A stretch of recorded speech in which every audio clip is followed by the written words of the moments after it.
Woo!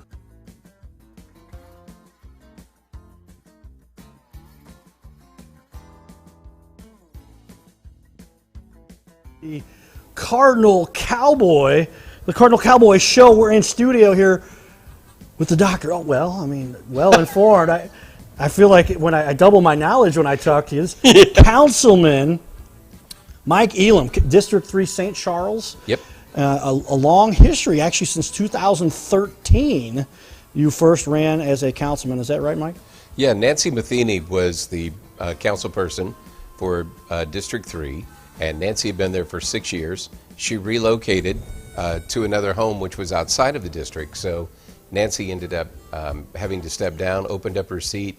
We had 9 of us who applied for it, and I was lucky enough to get that appointment, so been on the council ever since. It's been an exciting time, and I've learned a great deal about how St. Charles County operates and learned a lot about what's important to people over that time. So it's been great.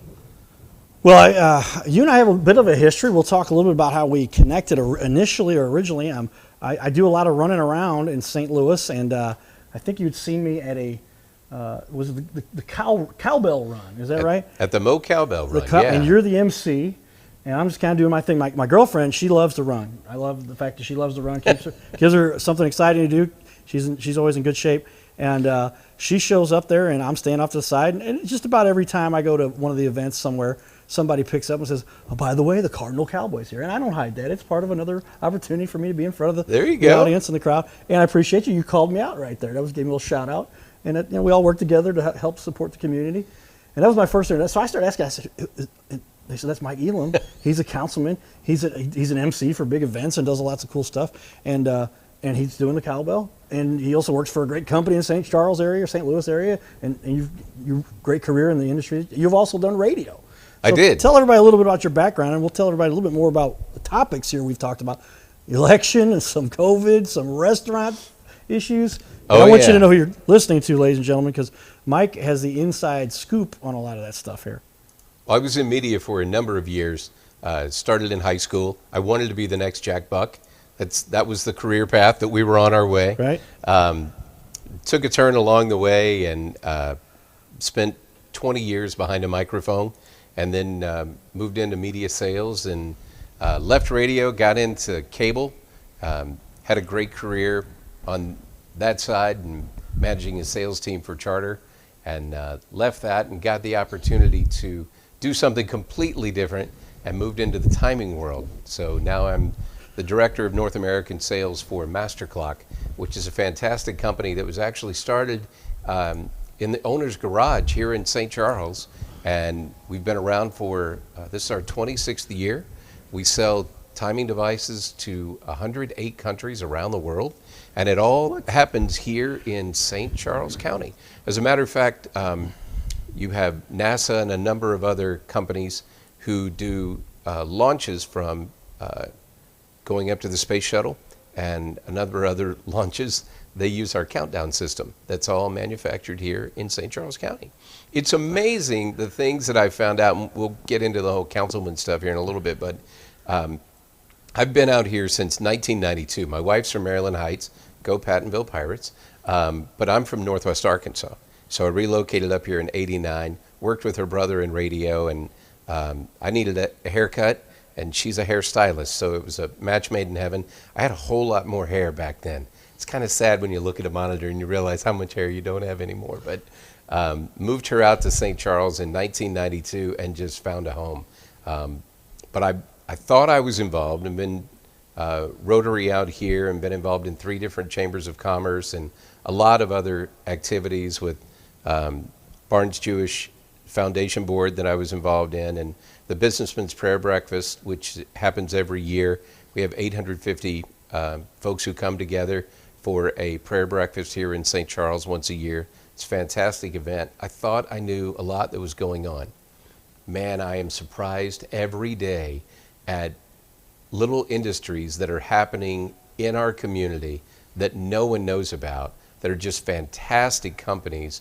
And in the case of like a Masterclock, doing business all around the world, and you don't even know that they're here, and they may be right down the street from you. So it's fantastic when you find out about those opportunities and you're able to shed a light on them. And it's been great learning a brand new industry, especially as you get a little bit older. And that thing is, you can teach an old dog new tricks. So it's nice to go into work every day and I learned something new. Well, you've got a lot of interesting. I mean, that was another one I didn't realize. I know you'd been working for the company that you had just recently switched jobs to. How long ago was that? Master Clock's been a little over a year. Okay. Yeah. And so I've been running John into Clark is the guy who's our CEO. His dad started the company. Okay. And it's John's birthday today, so happy birthday, John Well, Clark. John, happy birthday from the Cardinal Cow. There you Happy go. birthday. I'll do my Marilyn Monroe for you later, John. Oh, Lord, I don't want to see Off the dress. camera. We'll do Yeah, it. okay. Maybe. Well, it depends. It might be.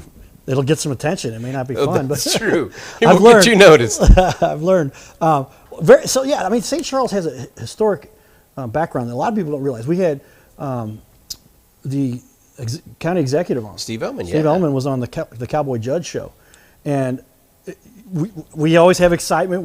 And it got into some real history. And for some people, history is not the most exciting topic. But when you get into like as much as there is about St. Charles with regard to being the former capital Yes. of the state of Missouri, and then you really get into something you never know. I get a little bit excited about some of the pro baseball players that had come out of here, Burley and a few other guys that have made it to the show, and it's all-stars and potential Hall of Famers.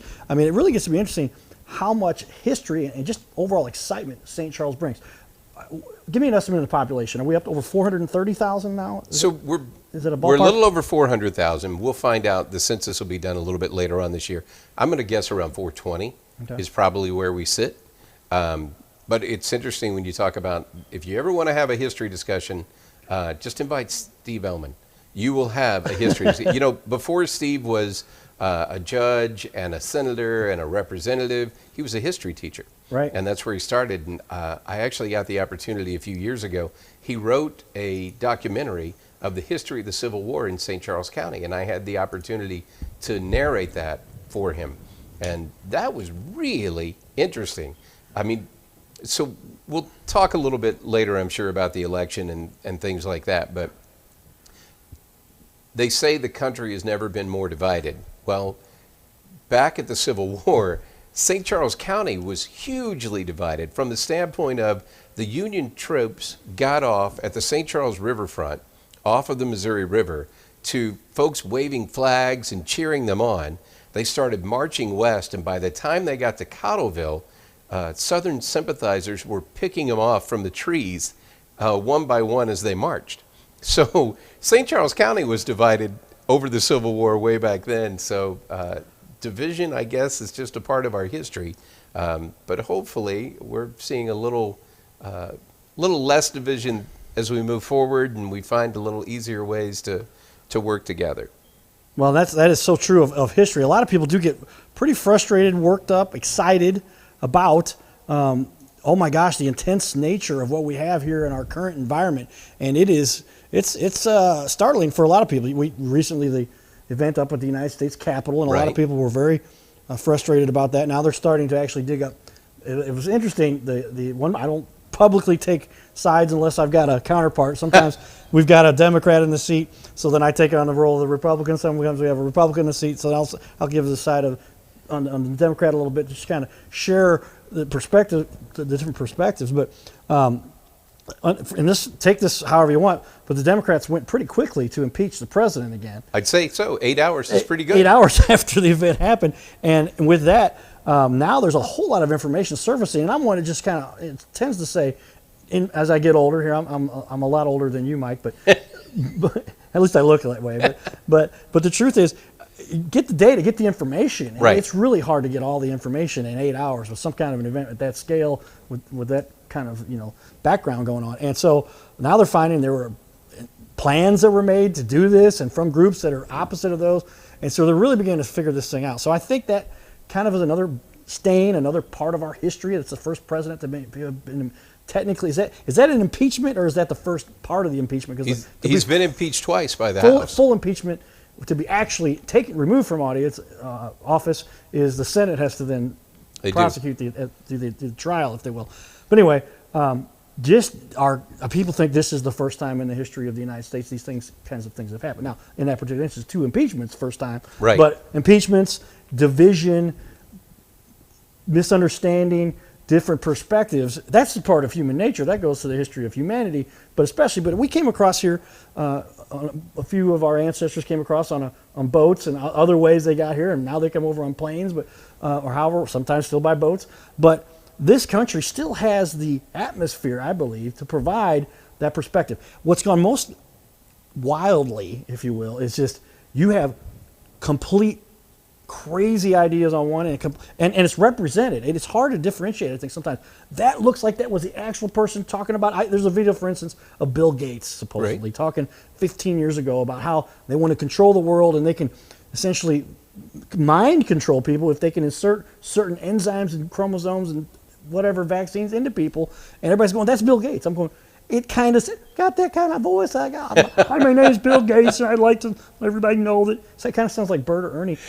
And I'm like, I can't say for sure that's Bill Gates. You can't even tell his silhouette for sure that's him. But man, people go crazy, and they're going, oh, this vaccine stuff. We can talk a little bit about that. You and I ran into I came up to the event where I heard there was going to be a discussion about the vaccine and the COVID. That's right. Stuff. Yeah. Come walk in, and there's Mike, Councilman. Are you the chief councilman? Is that the head of the? So I'm the chairman of the council this year. Chairman? Okay. Yes.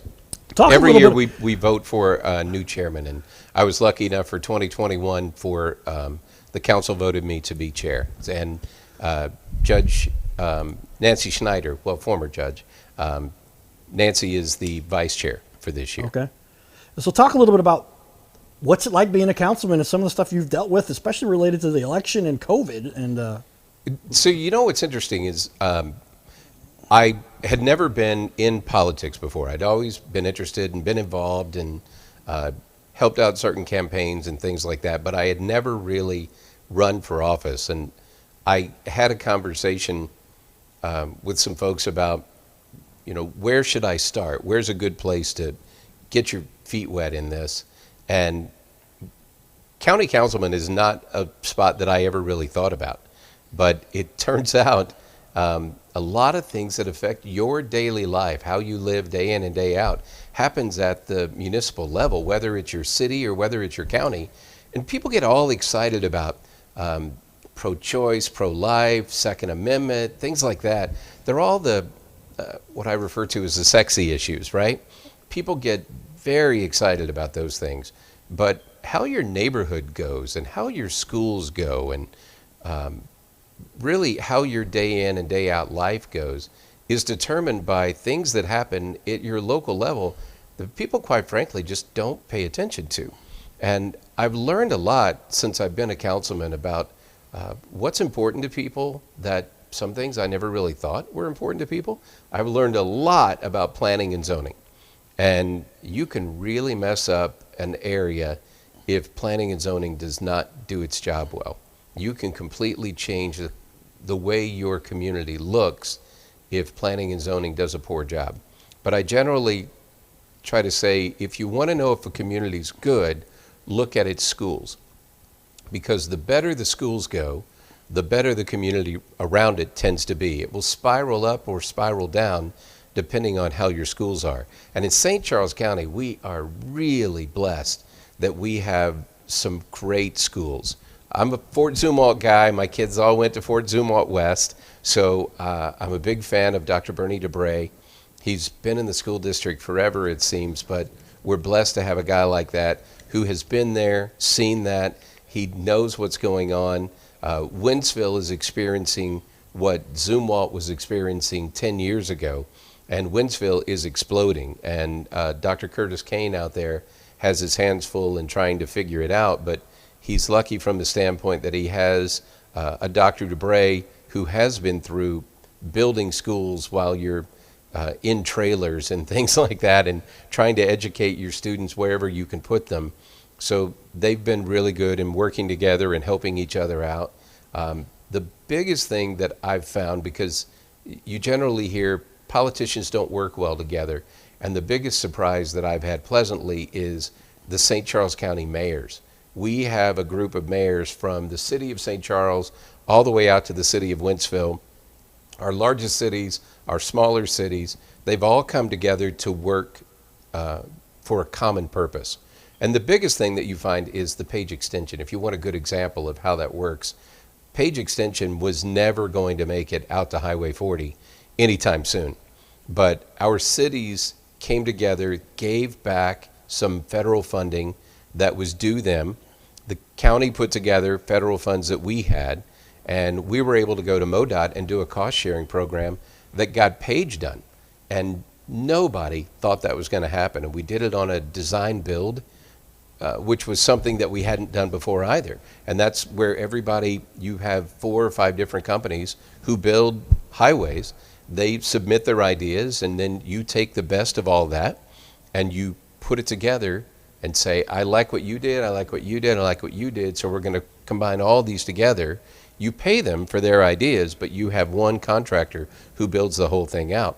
We were hoping to go from Mid-Rivers out to Highway K, maybe out to Bryan Road, but in our wildest dreams, that's as far as we thought we could go. But because of the design build concept, we were able to stretch that money, and for $118 million, we went from Mid-Rivers all the way out to Lake St. Louis.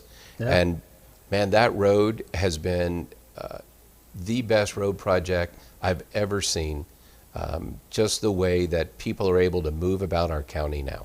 So it's been fantastic. Well, a lot of people don't understand the importance of the road structure to the environment and to the mobility. I mean, take a minute to go downtown, St. Louis City, and you will see it's very difficult to get around at times. Roads are going this way, and you've got to go down a block just to come back the other way. They're all stop sign, stop sign, stop sign. I've got a client that I work with to a large extent very close to Tower Grove, and it says, I know it's like 17 minutes to get from where I'm at here in St. Charles by the Family Arena to the exit off of 40. And then it's like another 15 to go 5 more miles. Yeah, it's true. And I'm just like, why does it take me 32 minutes to get from St. Charles to that area, except for all of this construction? So a lot of people are familiar with the history. I moved up here about the time, a little before the Page extension had come up to Page and up to, what's that last exit, right? As you go up to, it starts with a B. It also goes, what's that road? But anyway, Bennington? Bennington, yeah. Bennington, yes. Is the last, and that's St. Louis County technically right there. Yes. You're on the Missouri River side of everything over there. Yeah, that's before it cut through the park. It ended right there. It did. And my girlfriend, I used to live in Bennington Place Apartments right there. Yeah, and it just, boom, it just stopped. I know kids used to ride go-karts and stuff up there. I heard. Yep. But it just stopped. And I was like, well, this would be really cool. And girlfriend and I, she had been out here, and she says, well, come out to and I went out 40. And then she says, why didn't you go out the Page extension? I'm like, oh, this thing has now extended. It goes all the way, and it took it all the way out towards, and merged into 94. And then, in 94, used to be one lane each way. And I remember going down to Anheuser-Busch when I worked for AB on the back road. It ran in front of the Family Arena. It was 1 lane each way. Yep. Now, all of that has been expanded, and now you've got this divided. And it literally, I mean, to get from here to Lake St. Louis is a 15-minute drive, 20-minute drive. And I mean, just how much more convenient it is. And they've really done a great job of, and it's a little confusing. My mom she's recently doing a lot more driving on her own. My dad, I'm wearing his lapel tonight. Everybody give it up for my dad, Braxton, who recently, graduated to the next level, I like to say. And I hadn't worn this before. I found it. I was like, where's my dad's lapel? And he wore this flag all the time up to all the veteran memorials and all the monuments up in Washington, D.C. So he wanted me to have that. It's tethered, but you can see it. But I'm just proud that I found it. So that's cool. But so much of that is so important. This country does an incredible job of literally planning. I mean, look at the development we've had. And I think it's what separates us. Back to the point, if you don't have a highway infrastructure, when they went to go back and rebuild Iraq after blowing it all to hell, they got the latest state-of-the-art highway system. And people, tell me if I'm right, is it true, historically, and this is a national thing, but was it Patton came in and said, we need to justify this. We're going to argue that the truth is we can land airplanes on this highway system for defense purposes and allow the military to move around more quickly if we just build this highway system. I'll go with that. That was the justification for the highway system. I mean, we started it with Eisenhower. Was it Eisenhower? So okay, there you Patton. go. Okay, yeah. And they said it was Eisenhower. And so, and so were they both generals? I think they were. Okay. Same war too. Yeah, and so they came in and then I don't know what percentage of the time it's used by the military, but it's like 0.01 or something like that. It's pretty but low. it has changed. It's another big, the information superhighway is the next big revelation. We could talk a little about that. But the highway structure has really made it so you can go across this country, 3,000 miles straight shot, essentially Highway 70, all the way across. And it has changed the way our country has progressed. And now we're getting some competition from China. We can touch about that a little bit too. Their infrastructure, different style over there, but technology now is emerging. Dive into the election a little bit, if that's all right with you. Sure. So, we touched on it. Lots of controversy. Yeah. Were votes stolen from Trump? Was the election given to Biden? Was it just a bunch of false information, untracked, unproven? Here we are, the inauguration for our next president, and yes. it's interesting if you listen to the way Trump is phrasing his. He never officially seceded, I guess, or conceded the election. Conceded yes. the election, but he does say the next administration. Yes. Which people speculate together. Oh, see, he left it up. He left it open.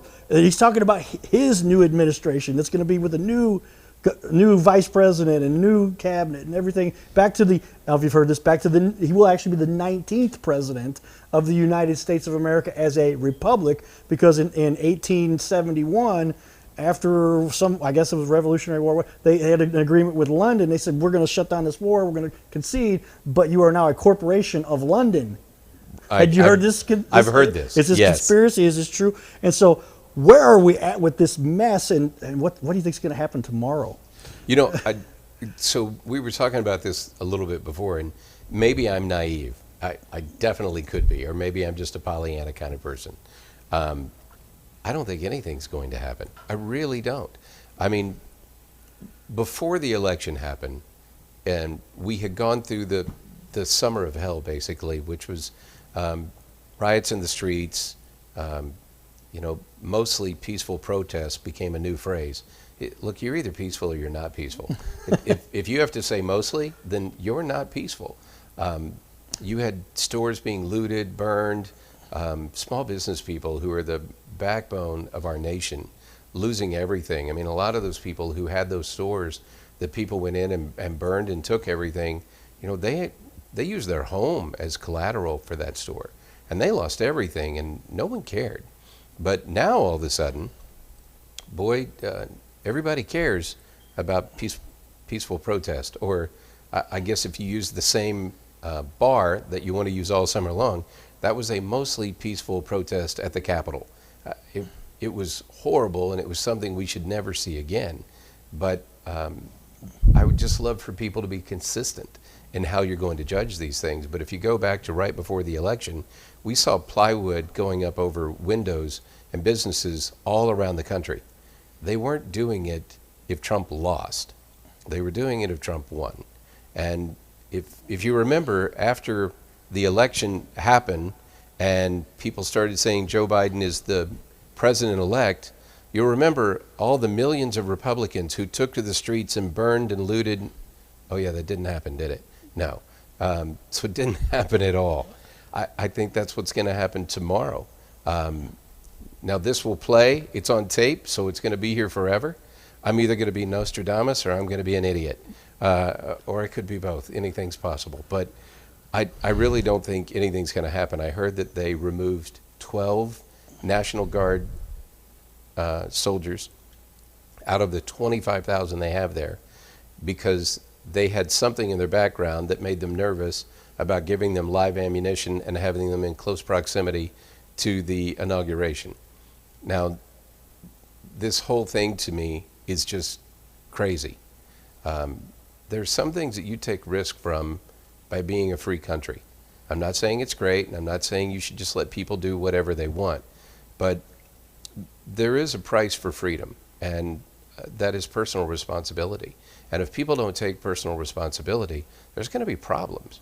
And I think that's what we've seen a lot of. I mean, we talked before about today's political area where we sit, and the environment now has just become, especially on the Republican side, since I am Republican, we play this game of I'm more conservative than you, And we can agree on 95% a lot of times on issues. By golly, that 5-10% that we disagree on is going to make us mortal enemies, and we just can't work together anymore. I'm hoping that we find a way as a party to get by that. The Democrats, although may be experiencing their own little, I'm more liberal than you on that side of the aisle. Years ago, it wasn't a bad thing to be a moderate. Today, it's a great way to not get elected to office, because you will get primaried, and in the primary, we will find out who's the most conservative, who's the most liberal.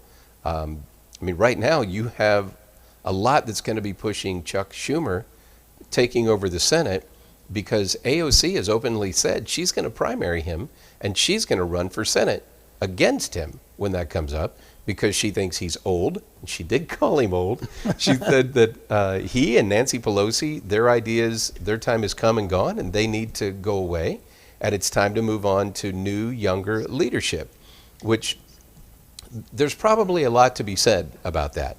But I can tell you personally, I'm not a fan of term limits per se. I know a lot of people think term limits are going to solve our problems, but I've seen what term limits did to Jeff City, and I really don't like it, because you have 8 years in the House, 8 years in the Senate, if you get to do that. The majority of people do their 8 years in the House, and then they're done. It takes you a couple years to figure out how the process works, how to write a bill, how to make a bill, how to take it through, how to run the government. What connections you got, who gets things done. I mean, it takes a while to learn that. And when you're a rep, your second half of your second year, all the way through your 6th year, you can be a pretty effective legislator. Those last 2 years, things change for a lot of people. Not everybody. Don't hear what I'm not saying, right? But some folks, they've got an eye on, well, where am I going from here, because I'm finishing my senior year. So when this is done, I got to go do something else.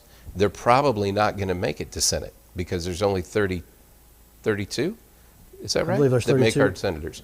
32, 34. I should know that. I did know that. I just blanked on it. Never say something that you weren't prepared to say, right?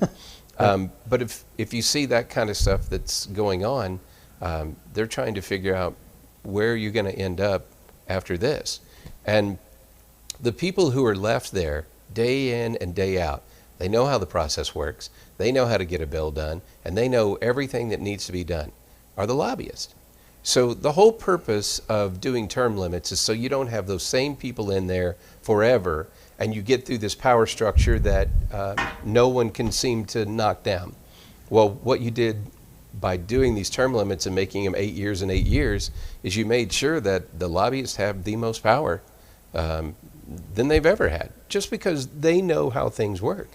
I mean, I would be in favor of, if we're going to do term limits, can we just do 16 years and call it a deal?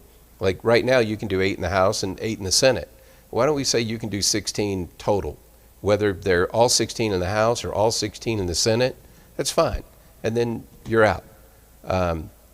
It's just my idea. I didn't say it was a good one. Well, you make an interesting point, because I know a lot of people do discuss the fact that because they get lifelong politicians who know the whole system, they've got all kinds of favors that have been developed to say, Right. hey, I'll get that taken care of if you can make a donation to my, Right. and I'll be around here long enough to make sure that I honor my request and our deal.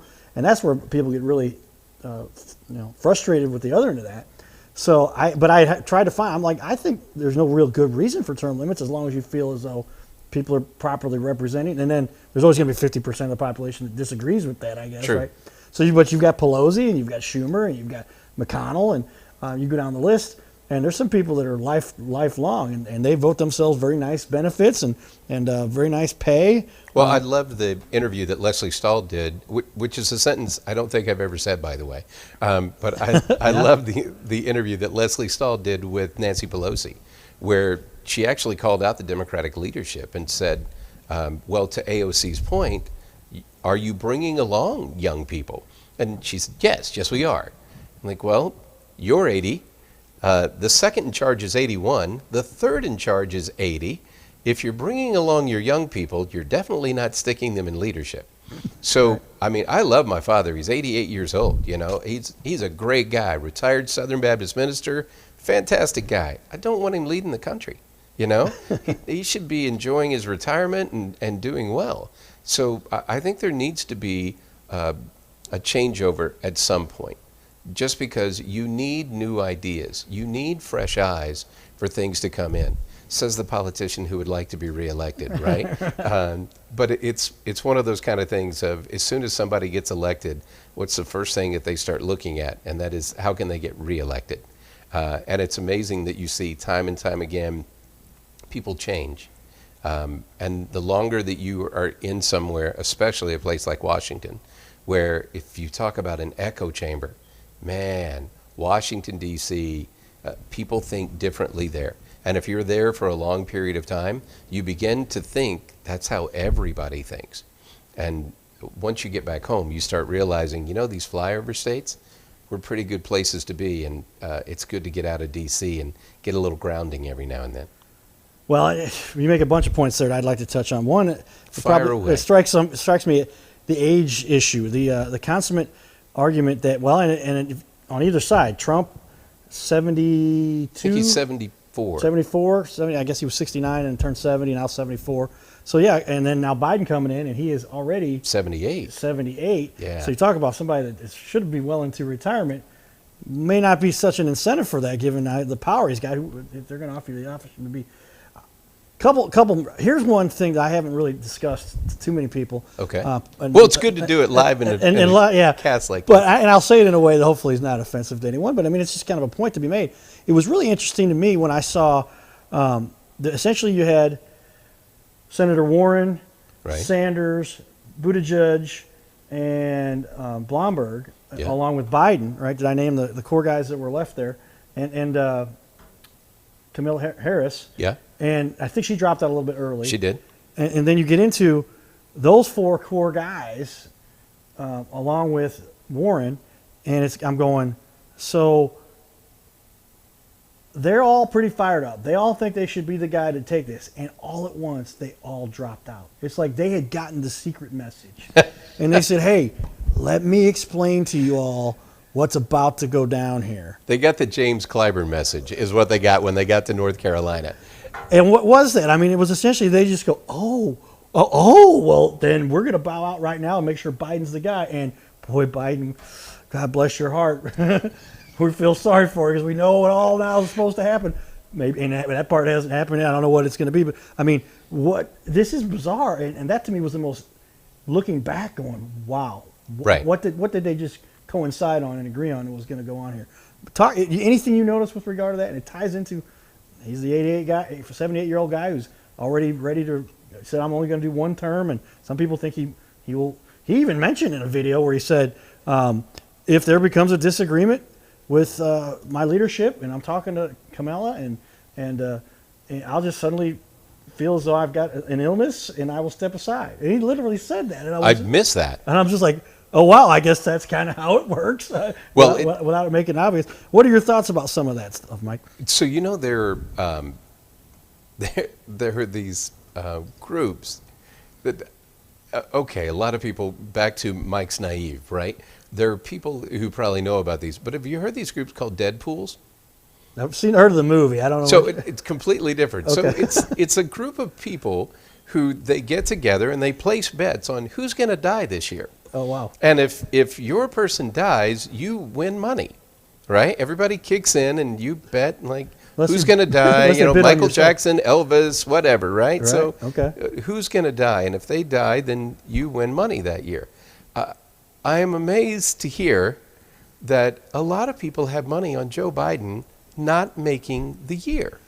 Now, there are conspiracy theories who will tell you that Kamala Harris is one of those people who's already put money down that says, yeah, Joe ain't making the year because this is my year and I'm going to take over.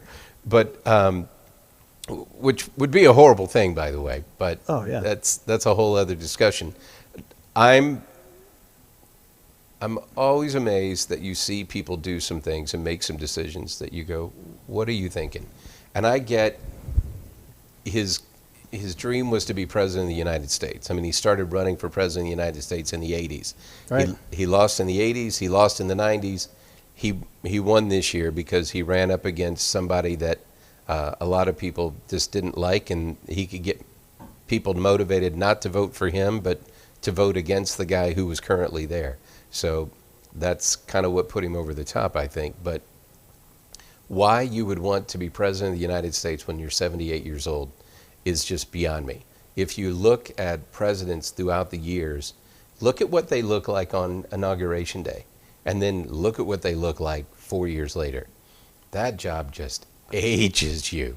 Barack Obama had all black hair, you It's know. true. I It was recall that. thick black hair and looked young, and then 8 years later when he goes out, boy, that hair is as gray as it can be. And Guy who's in his late 50s. he looks recharged right now after spending 4 years out of the office, because that's just a job that every day the free world is looking at you to solve tons of problems.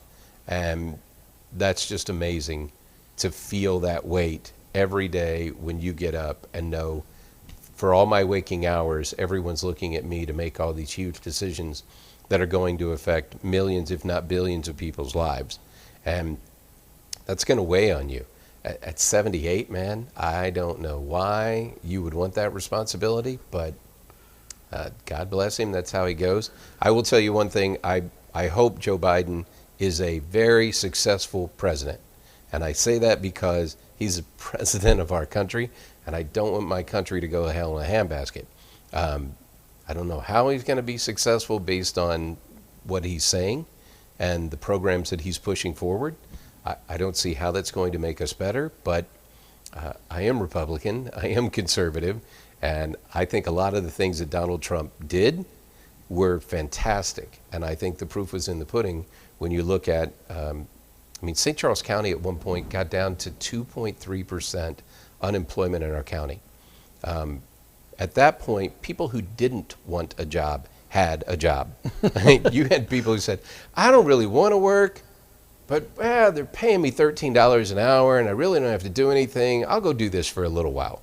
And you saw the wages, I can't speak for the country, but in St. Charles County, you saw wages rising at an incredible amount because you needed people and you couldn't find them.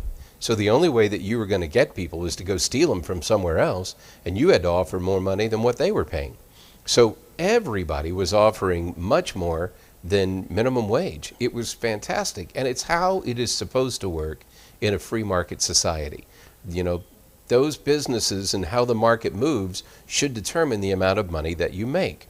I heard a guy, Jim Rohn, he's no longer with us, but fantastic guy. If you ever get a chance Motivational guy, really. Yeah, very much so. Jim's famous. But he talked about the fact of your net worth is really dependent upon what the market is willing to pay for your knowledge.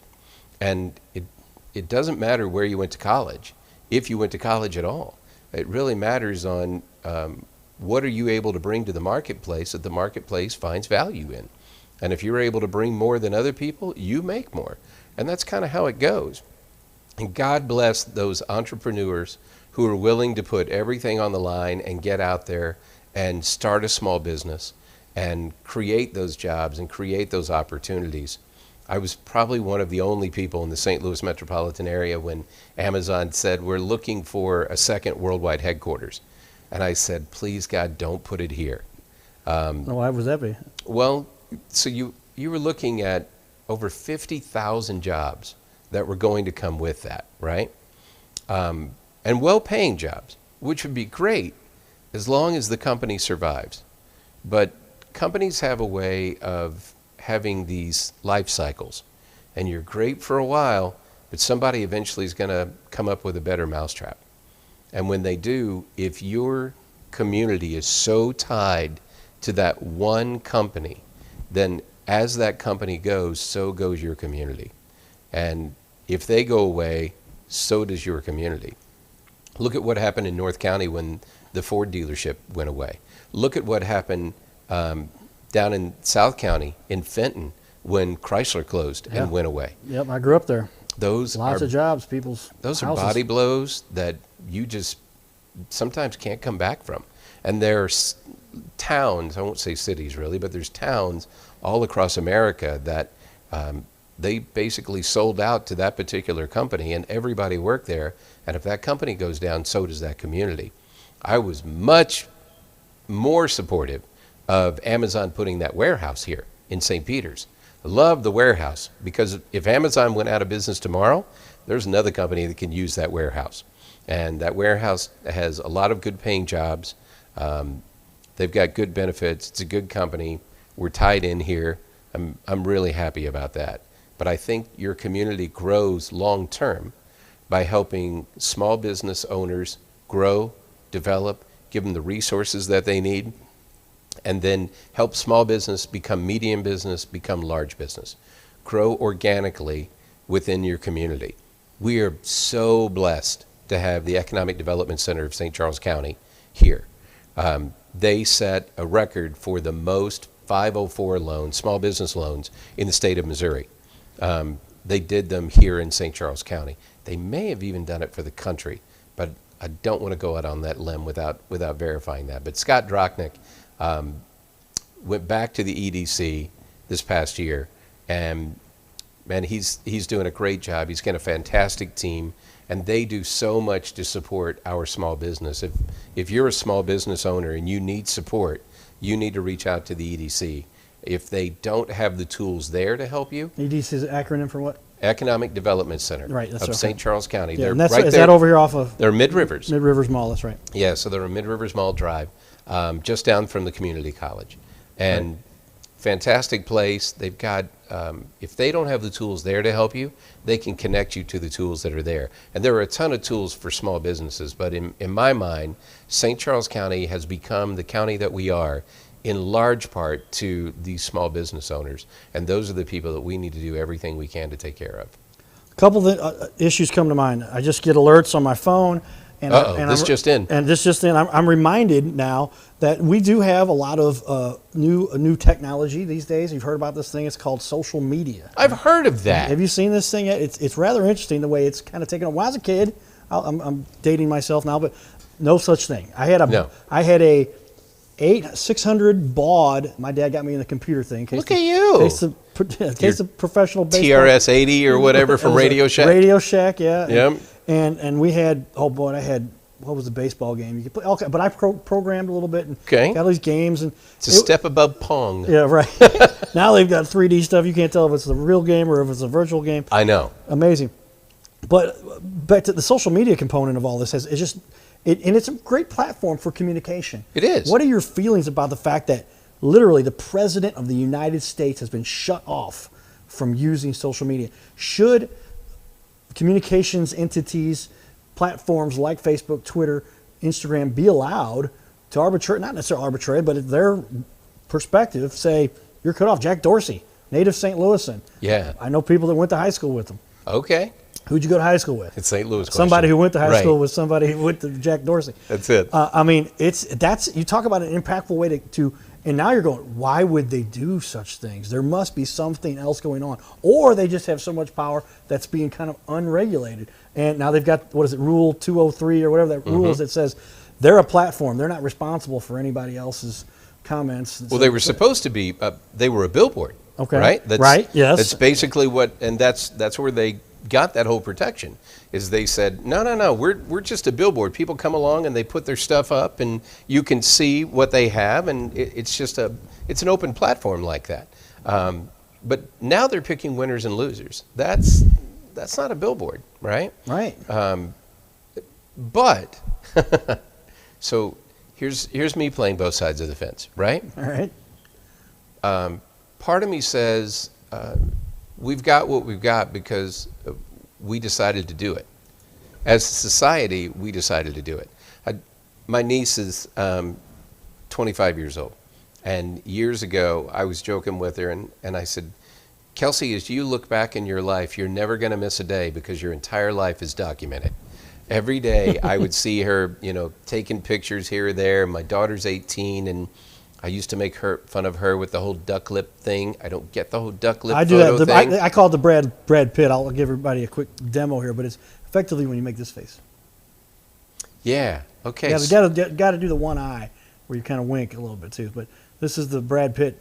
A lot of girls say that Brad Pitt looks like the Cardinal Cowboy, by the way. So, You know, they that's lie. That's the duck face. They lie about other things too when they tell you that. There's a difference between lawyers and rats, and that is that some things rats won't do, and they don't lie as much. There are some things rats won't do.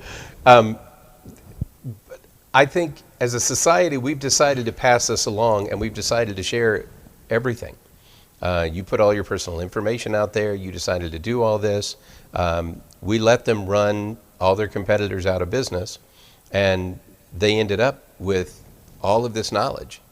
And you basically have 5 or 6 companies that control almost all the power in the world when you stop and think about it.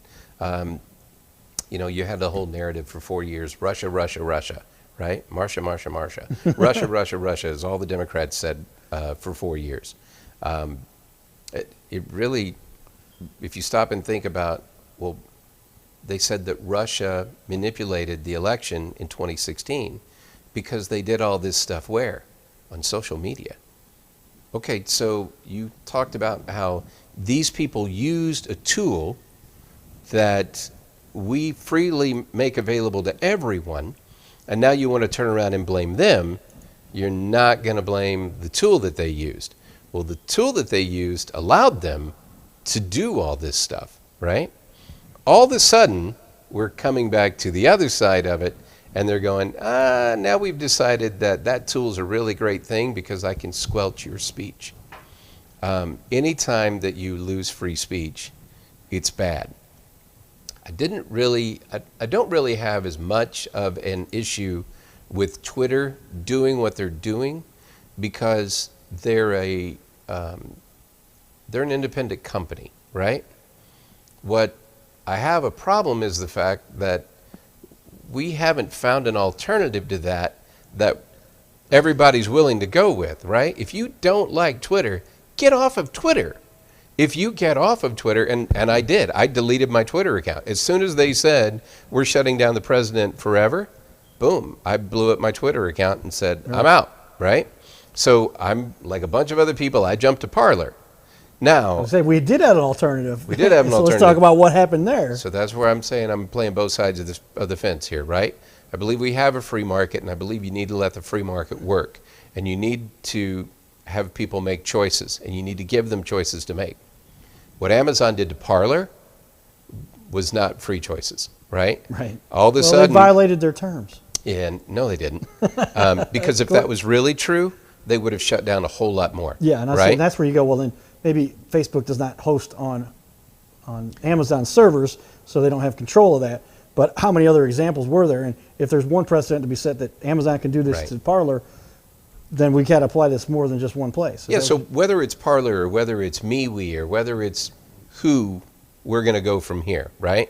I don't really understand how MeWe works yet, but by golly, I'm trying to figure it out, right? There's WeChat, Telegram, and now they're saying that they're going to stop offering the Telegram app on Android or Apple or whichever. Right. I mean, it's more of this control stuff, and that to me is like, I'm cool with the whole election thing and the way it went. If you guys can just play fair, but when you start pulling punches, why are you so worried? Why is there so much control you have to have that? And is it one-sided? I have a good Democrat friend who's been on the show a number of times, and he says, "Oh no, they're blocking Democrat people too." No, and, they're not. And I was gonna say, "Okay," and I thought about it. I'm like, I've never heard that anywhere. No, they're not. Nobody's complaining about that. And it's just, why is it one-sided? There's more control going on here. And then it points to, well, then what did you do along with regard to the election at the same time that ties to this? You're helping to feel like you better block this information from being known so that many people within the population, they don't dig much further than what's right in front of them. And they go, well, it must be true. I talked to my mother, and she's like, well, this stuff's just horrible. I see it's terrible, but I don't, they say it's done. It's election. COVID's terrible. There's all these cases. All this stuff they feed us, and there's no alternative. There's nothing beyond what you get there. And if you try to look somewhere else, it's hard to get to, and now it's being silenced and shut. I got blocked for advertising purposes, which I don't do much at all on my Cardinal Cowboy page, because I posted one article where the guy documented proven test cases about masks. Oh, yeah. I even protested that. Back to the fact I don't really care. I don't hardly. Every once in a while I'll do a post to say, I did a couple times say, like the Cardinal Cowboy. I get enough likes without advertising. My buddy said I could do that. I'm like, I'm not going to spend any money. But I did it. Now I can't even do it. I was going to do a promo for my buddy's event. Shut down because of this one post. I am wiped off. Now, they didn't keep me from posting. I've been in Facebook jail before, back with automated programs I used to play with, and that was from my personal account. I've been lucky so far. I haven't made jail. I have a really good friend who I think he's like a regular customer of Facebook jail. He's back there on a regular basis. I'm like, dude, what do you do to get in trouble so much with Facebook? I do not get it. But the bad part is we've done this to ourselves as a society, and we are reaping what we have sown. And we have handed over all of our power, and we've been told. I mean, 1984 was something that told us, hey, by the way, Big Brother's coming. What we thought was Big Brother was government. What we found out was there's a whole other Big Brother out there that's big tech. And we didn't see that coming. Well, I shouldn't say that. There were a number of people who saw this coming a long time ago, and they've been telling us about it. Here we sit. We finally got to this point, and we would say, this is never going to happen. They're never going to do that. And here we sit today, and if they don't like your voice, boy, they're silencing your voice. And you and I are old enough, seasoned enough to remember Walter Cronkite, the most trusted man in America, right? Sure. When Walter Cronkite came on at night, I remember when I was a kid, we would sit there and we would watch Walter Cronkite and the CBS News.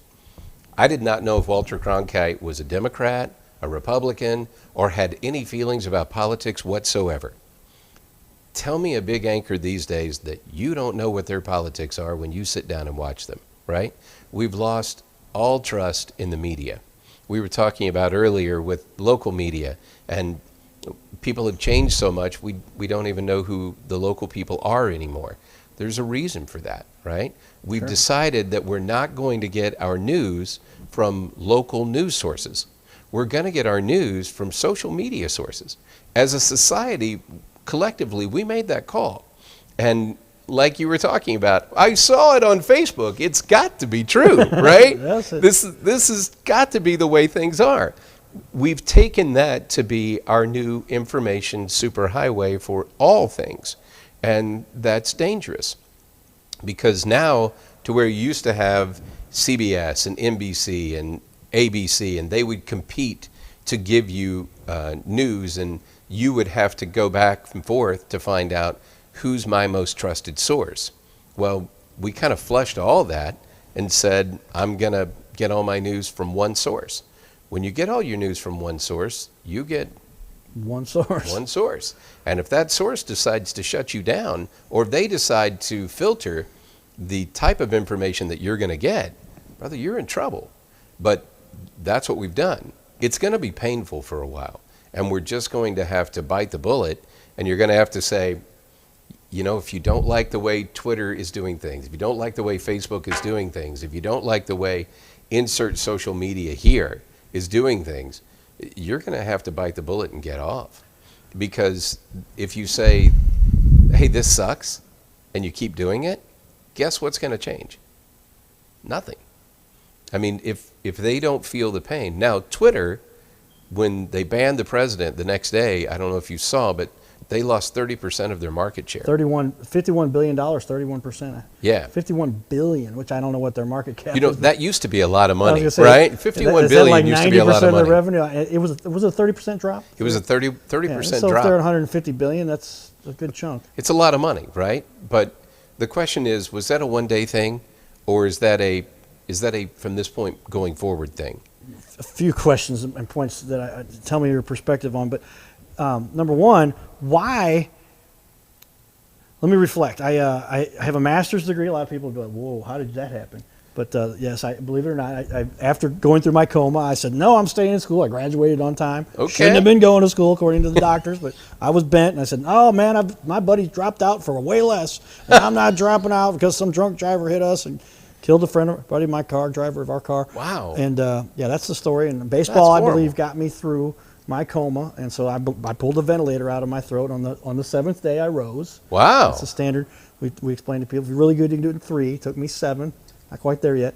But and I come out, I said, I'm going to grad school now. And I said, what? And so I graduated before I was 25 years old with a master's degree. Nice. In this program at Webster University. I went to SLU for undergrad and came back, and they really helped get me through my program. I had a neuropsychologist that I had to go see, and my brain trauma that I had. Some people say, well, we now know what's wrong with you. Yeah. So it all makes sense now. The proof is actually there. It's documented. It's medical. If you look closely there, you can see it on that camera, I guess. But anyway, the point is, I said, I'm going to study this computer thing. The baseball career got sidetracked. I'd won the same award as David Freese and Ryan Howard and these guys, and most valuable player for Slava, and then bam, I'm. But Wow. I didn't know you knew that story, but that's what propelled me. And I said, well, then what got me through? Baseball got me through. So I'm going to go to the games, and I'm going to wear this cowboy hat. I'm going to wear the jersey.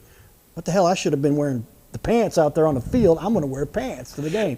And that's when it kind of took off. But I figured I better have a good message with this, or my mom is going to kill me. Yeah. Drama teacher, taught John Goodman, high school drama. There you That's go. her claim. And Kate flew in to name the building after her. That was nice of her to do, and that's kind of cool. So I've got some powerful background influences on me that helped me to get through all of this. But the point is, getting into the backup plan was the technology, the computer stuff, which I think a Right. lot of people, you need to have a backup plan because things don't always go exactly as planned. This Some is people say, true. you should never have black train, burn the ships. Well, sometimes the ships get burned and there's still nothing. But You know that's a made-up story, by the way, Is right? it? I didn't know that. Yeah, that whole they pulled up and they burned the ships behind them, that never actually happened. never actually But it was a great story. it's a great story. That is Sorry, true. meaning to interrupt Yeah. yours. And so you end up where this technology is getting this new, I call it, have you guys heard about this new thing called the interweb? Then you called it the internet. Yep. Or the World Wide Web.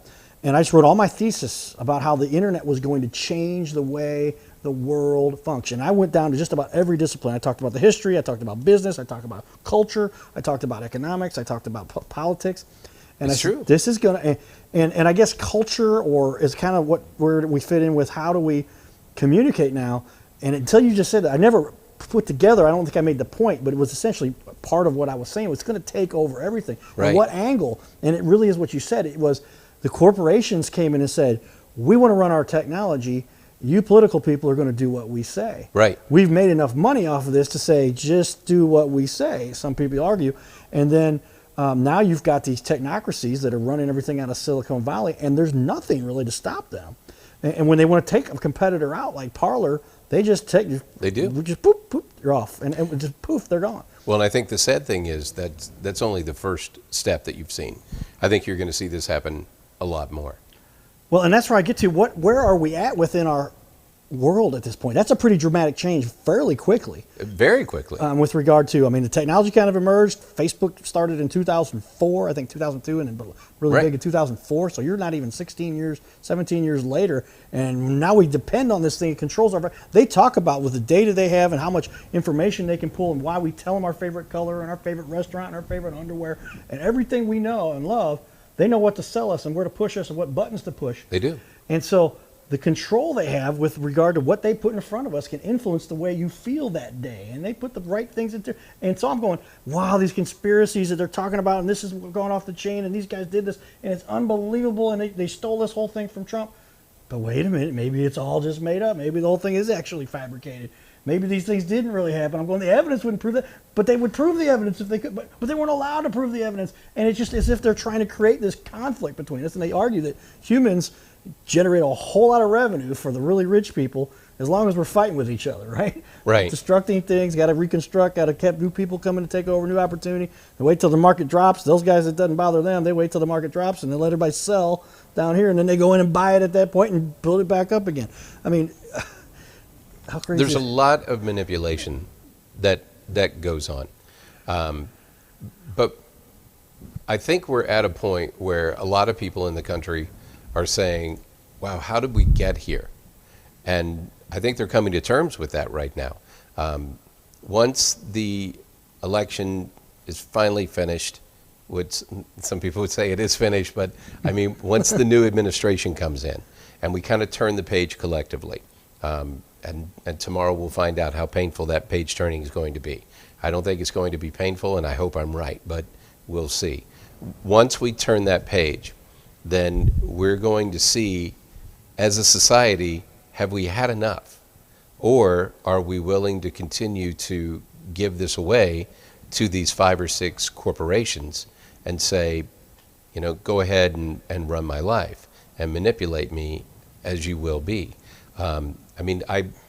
I say things like that and like, hey, you need to give it. Well, I have an Apple Watch. I have an iPhone.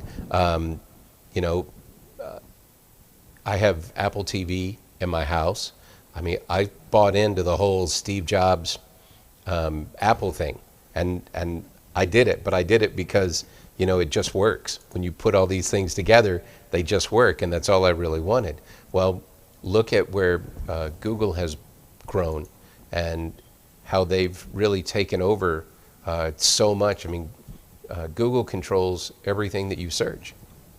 They have 80% of all search, right? Yeah, it's at 80% now. You moved up from 2/3 to 4 out of 5 searches. That's where you're getting some pushback now, and browsers like DuckDuckGo. And I thought Google had bought out essentially everybody except for Bing, Yahoo. But DuckDuckGo, I thought was no one they owned, but apparently they had split off or they never got bought out. I'm not sure the background there, but it's interesting. I did this test before, and I've since kind of impromptu, but I would do the exact same search on Bing as I did on Google. Got totally different results. Exactly.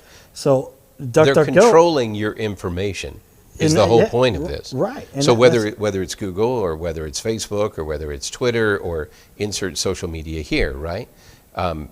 They were controlling everything that you're searching and everything that you're seeing.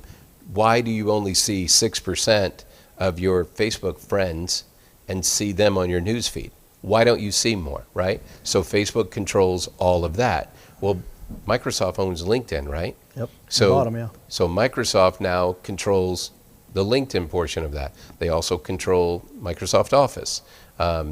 Google controls your searches. You probably have a Gmail account. Most people have a Gmail account these days. Right. So they've gotten into that. If Apple and Android is going to start deciding what apps can you have, we don't like those people. That app's going away. All of a sudden, that company's dead, right? You look at everything that Amazon can do. Our world changed this year, not just from COVID, but COVID really accelerated a technological explosion that has been there, and I don't think we realized it until 2020, right? 2020, somebody told me that 2020 was the year that Mad Max happened. So if you remember the Mad Max movies, that was supposed to be in 2020. So I guess we're lucky as to where we sit compared to how it could have been, right? It could have been a lot worse. But COVID accelerated so many different things. Yeah. And now we're kind of hit with it in the face, to where before it was getting a little more entangled. Well, now it's here. So the question is, what are you going to do about it? Are you just going to sit here and take it, or are you going to start looking for other ways around it? I don't know how much government is going to be able to intervene and break these things up. Maybe they will. I don't know. But it's going to be really tough because, generally speaking, politicians don't make the tough decisions, right?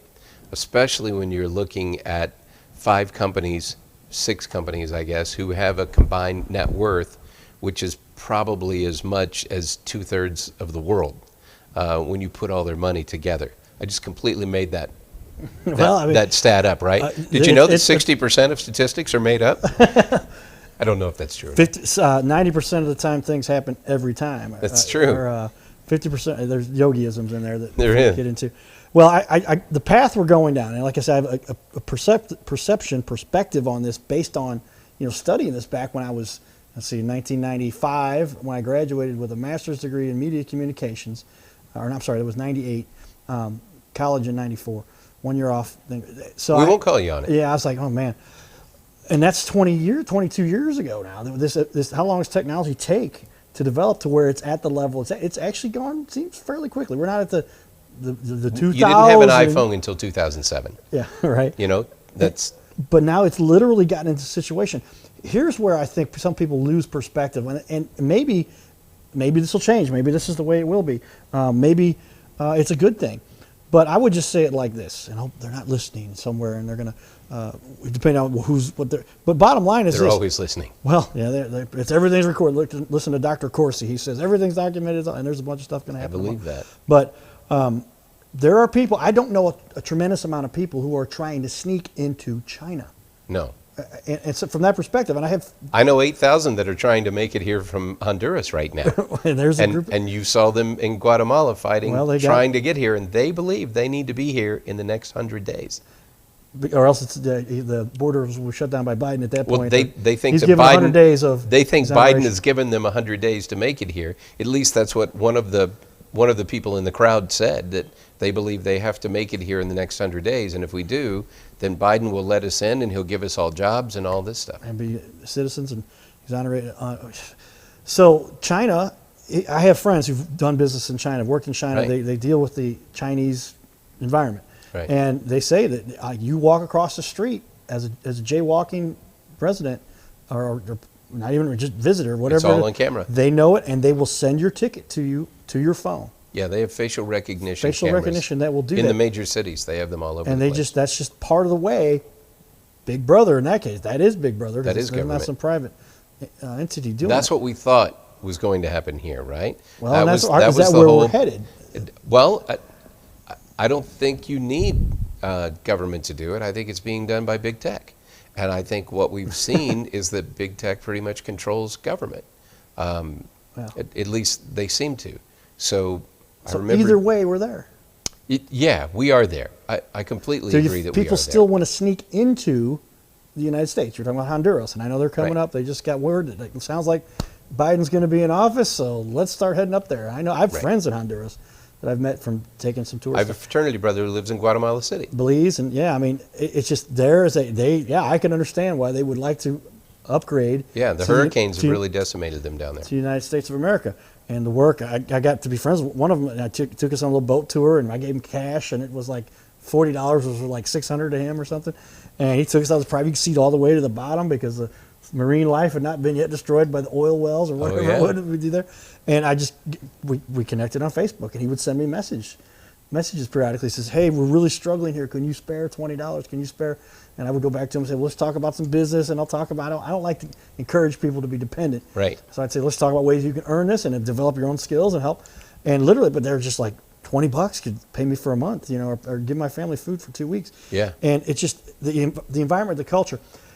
The question I have is, all of this, is it going?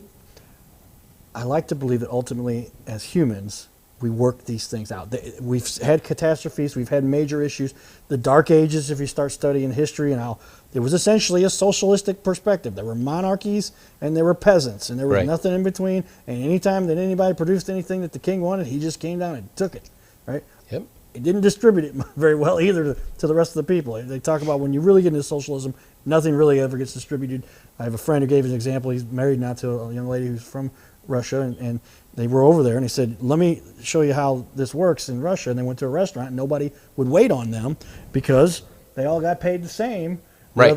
whether they got served 5 tables or served 2. It's true. They all got paid the same. That's socialism. So nobody wanted to do any more work than they needed to, because what was the point of that? You didn't Right, get paid so anymore. nobody works. So then nobody worked, and then he took out a pack of cigarettes, and he put them on the table, and immediately a waiter comes walking over and says, they get the clue that they're like, oh, I will get those pack of cigarettes as an incentive, as an extra bonus, if I will wait on these people. So that's the way it works. So, I mean, I can only imagine that we do not want a system like that. Now, along those lines, maybe I'm jumping ahead too far here because I want you to, Elon Musk is making the argument that AI and the future of our technology is going to be, there will be no jobs because everything will be done by computers. Everything will be done by the robots. And how are you going to provide for all these people? We will have a potential utopia on Earth. Is that really where we're going to end up? Or are they ultimately going to do the Terminator thing and decide that they don't need us? We're just draining resources and off of us. Are they going to go as far as the superpower elite decide that they're going to switch on the virus switch from the vaccine that they gave us and off 90% of the population? We're all done, right? I jumped along. There are a few different possibilities. You jumped a lot. You went way down the road on that one. How much of this is potential reality? I mean, movies talk about it, and then it happens years later. I don't know. I mean, it's kind of scary. So typically, are we going the wrong direction? Typically, I think what we've seen throughout history is there is a reset along the way. Well, they're talking about the global reset. Okay. Well, I mean, I think they talk about that because typically something's going to happen that, if you will, it shakes people out of their comfort zone. When people are in their comfort zone, they tend to not reach, right? So you're going to cruise along as it's comfortable. A little discomfort, I can deal with that. When it gets really uncomfortable is when people do something about it. Something is going to have to happen that's going to make us uncomfortable, really uncomfortable. I don't know what that's going to be. I shudder to think about what that's going to be. So I'll be a little philosophical with you, okay? And God willing, people actually still watch this when we're talking about it. But I told you my father is a retired Southern Baptist minister, right? So when I was a kid growing up in Northwest Arkansas, Sorry.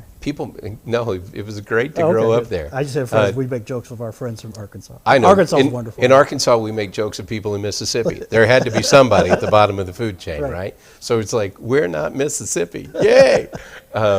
But Northwest Arkansas, it's a beautiful place, right? If you grow up in the South, you go to church on Sunday. You just do. You may drink together on Saturday night, but you're going to go to church on Sunday morning, and you're there. That's just how it is, especially in smaller towns. That's just how it is. I grew up in Fenton. That's not too far north of Arkansas. Some people would say, but they think it's another country. If you have smaller towns, then that's generally church what you every have. Sunday. You go to church every Sunday. So what's the point of that? The point of that is you've got some sort of a moral center that you come back to.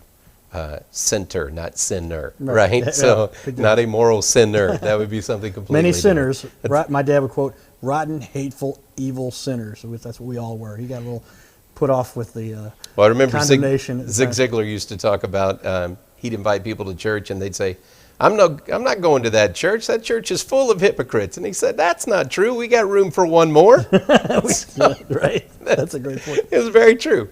But you have some sort of a moral center of you that you would come back to. And you would say, that's just not right. And we've got to get back to something like that. Right now, I would tell you we've moved so far from that moral center that as a society, I don't know that we even know what that is anymore. We're willing to just get blown around all over the place. Like the old saying used to be, you have to stand for something or you'll fall for anything, right? Right. And I think that's kind of where we are. We didn't really know where to put our trust. We really didn't know what to believe. We really didn't have a moral center to come back to. And because of that, we started getting pulled in all these different directions, and we just got blown everywhere. And people did fall for anything. And if you need to know that, just look at the stories that you see every day. You were talking about the election earlier, and did this happen, and did that happen? And when my friends on the right who started telling me, this is going to happen, and they're going to find this, and these Dominion machines did that, and they would go about all this stuff, and they said, this is going to get overturned. And I'm like, no. This election, in my opinion, got lost as soon as they approved we're going to bulk mail votes to everybody. Right. And we don't know if you live at that address, how many people live at that address. That's just, you're on the voter roll, and the last address that we have for you is here. So we're going to send that to 123 Main Street, anywhere USA, and whoever lives there is going to be able to use that ballot and vote. But as soon as that battle was lost, I kind of went, I don't think this is going to end well. And I think if you look at all the other lawsuits and everything that's kind of pended from there, it kind of goes back to when you lost that, it pretty much told you that, at least from a court perspective, we are not getting in the middle of this. And I think Trump really thought, man, I put 3 Supreme Court justices on here. These people are going to save my bacon, and they're going to hear this case that the states brought. And I think the Supreme Court as a body said, if we jump in the middle of this, this is going to be a civil war, and we are not going to be the cause of this civil war. And as you pointed out, those cases that kept getting heard and kept getting dismissed, most of the time they didn't get dismissed on the merits. They got dismissed based upon the fact of a technical here, you don't have standing, or there's something else beside the actual merits of the case that happened. But they were never going to jump in the middle of this. And the courts were never going to jump in and be those people. So I think it got lost a long time ago. But you come back to now and you go, well, I can continue to throw a fit about it, and I can continue to complain. I can go riot in the streets, and I can burn down all the businesses in my neighborhood. And that's fantastic. But as soon as you do that, all you've done is destroy your neighborhood. What do you have to go from here? So we've got to figure out, what are we going to come back to? Joe Biden talked about in the campaign, and he just said it again yesterday. We are going through a dark winter in America. And I'm like, it doesn't have to be a dark winter in America. There's no reason for anyone who lives in the United States of America to not have a positive outlook on what they could do and how things could go. All you have to do is figure out what's that moral center and start working under that guidance, and I think you'll actually get somewhere. Are we going to do that? I have no idea. We'll have to see how things actually work out, and if people are going to be willing to make some tough choices, if they're going to be willing to get uncomfortable, and if they're going to be willing to, take a look at places like Twitter and Facebook and insert your social media here and step away from it and make them feel the pain.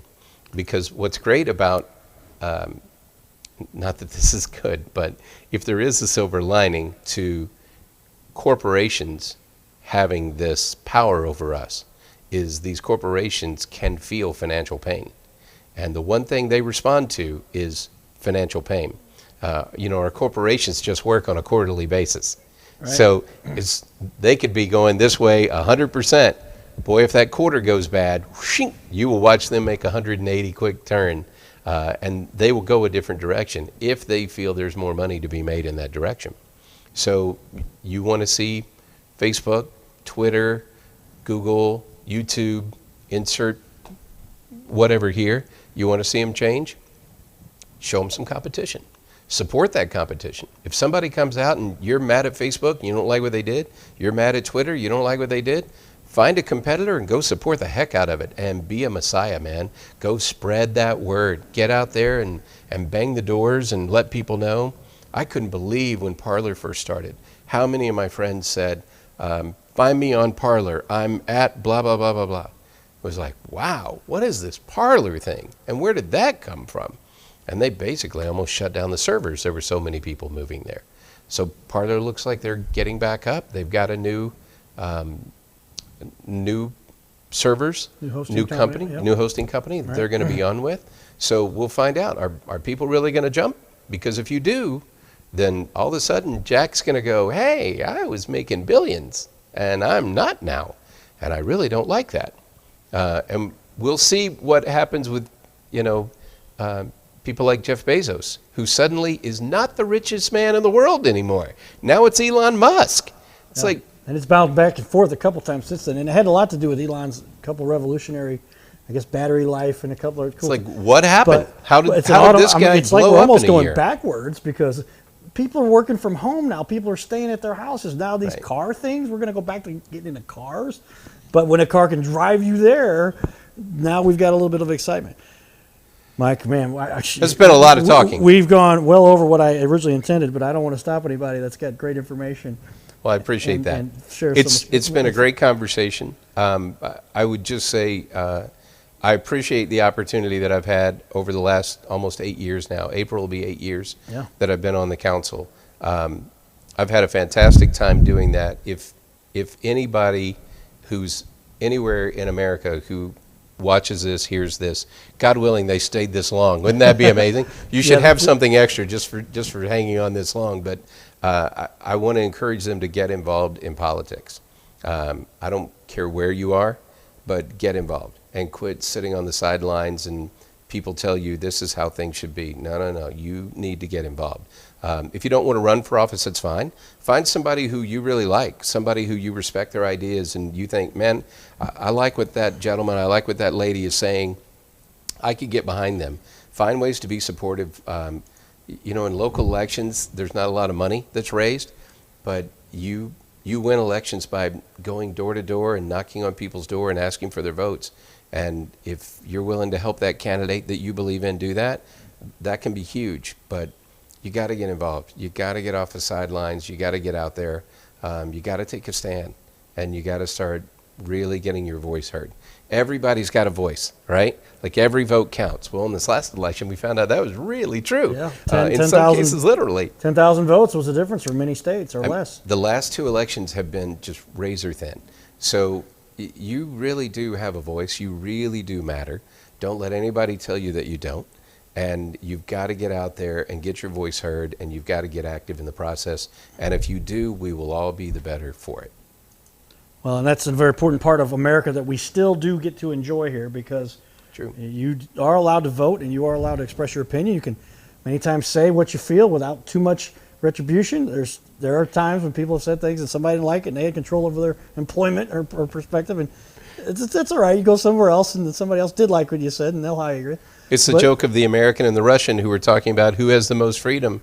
And the American said, I can walk up on the steps of the White House and I can yell, the president stinks. And the Russian said, I can walk up on the steps of the White House and say the president stinks too. Right. So we both have freedom. Right, like, yeah. Okay. Just not of, he couldn't say that of the Russian president. Couldn't say that of the talking Russian about president, the American. No. Yeah, and just thank goodness we still have that. That's where you're wondering, how much of this technocracy, how much of this power are we giving up?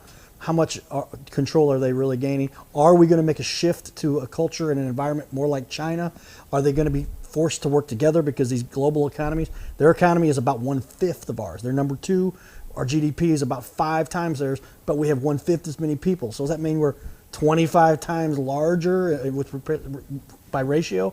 I mean, we still have a lot more going here. They have a lot of people that live in poverty, a lot of people that get put in exile and put into other parts of the country, and they talk about body parts being harvested and crazy things. So I think if you really get into the worst part of what's happened on this little planet, I was talking to my mom about it the other day, and I said, you realize that they used to just behead people just because. Yeah, it's true. And that was part of the normal culture of the regular civilized world.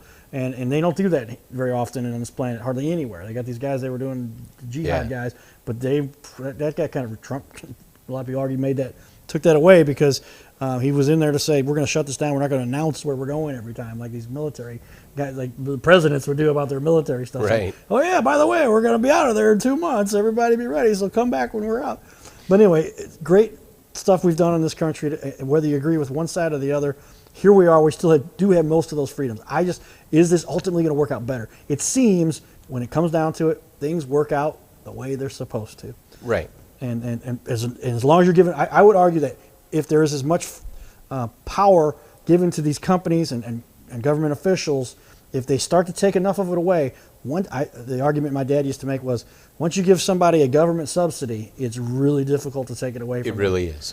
But it's also true that I believe that once you give a human true freedom, a taste of real freedom versus the tyranny that was the history of our planet up until about 1670 or when you argue the first ships were coming over and then they established it in 1776.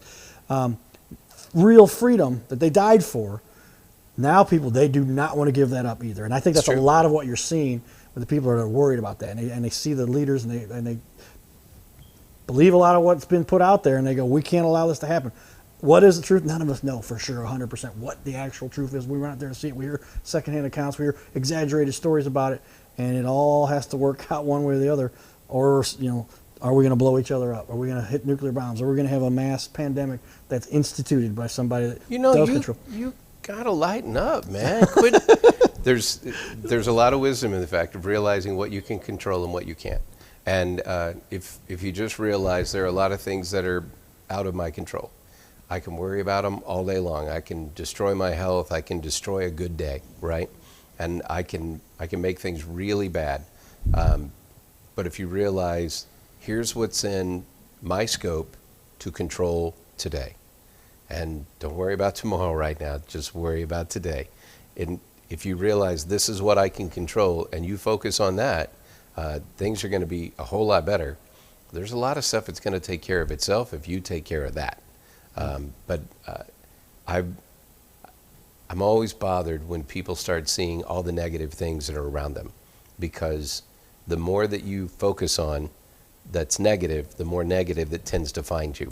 I make that argument all the time, and the fact is, it's a matter of you cannot focus on something that you don't. I mean, if your focus is on something that you're working on, that's what's going to get done, right? Yeah, and it's if your true. mind is spent on negative, I have talks and speeches I give to kids and talk about how if I listened to the doctors that were telling me about how bad my coma was and what I wasn't capable of doing and what I wasn't going to be able to do going forward, and that's what they told my parents. My dad said, "We are out of this doctor's psychiatrist's office. We're not. Yeah. My son's not going to listen anymore." But you're absolutely true. And I'll in candor with our discussion here, throw out some of these things. But I like to believe, and I'm certain it's a matter of. It's really the truth is, it's what you want it to be. And if you're going to focus on what's going to be right and how things are going to work your way, that is what will happen. Your body cannot function on doing something negative while you're focused on something positive. And that's really when you were asking about what lies ahead for our country. That's really where we are. You know, if you can be mad that Trump's not president anymore, whatever, that's not going to change, right? Or you can take a stand right now. I mean, if you're conservative, I'm already looking down the road in 2 years, and I'm very happy about what I think is going to happen, especially the more of what I see the Democrats doing already. I mean, we didn't touch on this a whole lot, but this impeachment was just crazy to me. You had the first time in our history, American citizens stormed the Capitol, right? So take a step back for a second and realize that's never happened. The last time someone stormed the Capitol, they were British, and it was 1814, right? They were still mad about that whole war thing that happened just a few years before. This is the first time in 200 years that you've had someone do it, and it's the first time American citizens did it. What does that tell you? It tells you people are mad. They're that mad that they would do that. Forget about how did we get here type thing for a second, and just take stock and recognize the fact people are that mad they took that drastic of a step and took that action that up until this point we all would have thought unconscionable, not going to happen in America, right? Sure. It did. So what was the House of Representatives' response to, wow, our citizens are really mad. We're going to impeach the guy that they were really mad that they felt got messed over in this particular election and made them that mad to go do it. So let's throw some gas on that fire. Like, really, that's the choice we're going to make. Okay. And I understand the whole, argument that they were making, but to your point earlier, there was no trial, there was no nothing. It was just everybody stood up, gave their 30 seconds to 2 minutes speech on the floor, whatever time that they were given, talked about how Donald Trump was horrible, or talked about how the other side is double-faced, and it was fine when you made these comments, but because Trump did it is why all this happened. And now all of a sudden this is where we are. We're going to impeach the guy. Wow. Okay. So we have the opportunity going forward to reset. And I know that gets used a lot, but right. We can reset as a country, and we can say we're going to move forward in a positive direction. Typically, in those midterm elections, the party who has the White House loses seats in the House and loses seats in the Senate. We're only 7 away from taking over the House, and we're 1 away from taking over the Senate. I'm really positive about how 2022 is going to go, and I'm hopeful for our country. I'm hopeful that a lot of the things Joe Biden says he's going to do doesn't come to play. I'm about to be the largest Joe Manchin fan in the world, because a West Virginia Democrat could be the most popular Republican in the country. All he has to do is say, nope, I'm going to go with the Republicans on this one, and we're not going to get rid of the filibuster. We're not going to pack the courts. We're not going to do all that stuff. I'm going to step over here because I think he really does have a good moral compass. So we'll see if Joe's moral center holds Manchin up. has helped out a number of times in the past. So we'll see if he's that guy. But it's about to be a huge trump card in the Senate. Pardon the expression, but it's about to be a huge trump card in the Senate to be a moderate. And everybody's about ready to start looking for Susan Collins and Joe Manchin and say, so let's make a deal. Right. And we'll see how they go. But it's going to be an interesting time. I'm cautiously optimistic. I think you make a great point, and it's something that may not have registered. I hadn't thought through thoroughly yet, is that it's kind of like a cognitive perspective that now there's so many people that are like, you stole this election from us. We are going to come out in droves, right, and we are going to flip everything from one side of the party, not cars and boats and houses, but we're going to flip this vote as readily as we can in mass numbers. Because hopefully people wake up, because you saw what happened in Georgia, right? So if they can do that to Georgia, they can do it to Texas, and they can do it to Florida, and they can do it to Missouri. It wasn't very long ago, Missouri, all statewide officials were Democrats. Right. Like, Jay Nixon was just here a cup of coffee ago, right? Right. Now, I know we've had two governors since then. One had very little time, but yeah. we've had two Republicans since then. But if it goes back to get involved, if we sit back and we stay comfortable, which Republicans have been very comfortable and haven't been out there banging the pounding the pavement and banging on the doors, and you saw Stacey Abrams' group and what they did in Georgia. We got to turn that. We've got to shore up Texas, because what's happening is everybody's leaving New York and they're leaving California, and they're coming to those Republican states, but they're bringing their politics with them. Yeah. So sure. You better get fired up on that base and get those folks in, because in 2 years we can stop all this and we can get moving in what I consider to be a very positive direction. Well, we're looking forward to it. It is going to be exciting, to say the least, and I'd say there's much to contemplate. There's a lot of venom out there, but there's also a lot of positivity There is. from the people that are saying, hey, lesson learned. We need to get on the ball. I like how you put that, because there's, your destiny is controlled by you. It is. And if you're going to go out there and make the effort and put the time in and knock on the doors and get the message out, that's where the votes come from. That's it. My dad always made the point that all politics are always local. It's very true. So, old sayings are old sayings for a reason. And they tend to stand up over time. They've stood up. So let's talk real quickly about what we got on the wall behind us here. I'll show everybody your site, and I'll talk a little bit about the Cardinal Cowboy and what we're trying to do within the community here. If you've got just a minute to do that. Is that all right? Jump on. And I would like to I'll put you on the spot first. Tell us your perspective of the Cardinal Cowboy. I've never asked you, and now you know there's a little more to it, that I was in a coma. That's really the motivation So behind. I did not know the coma baseball story. I think that's fantastic.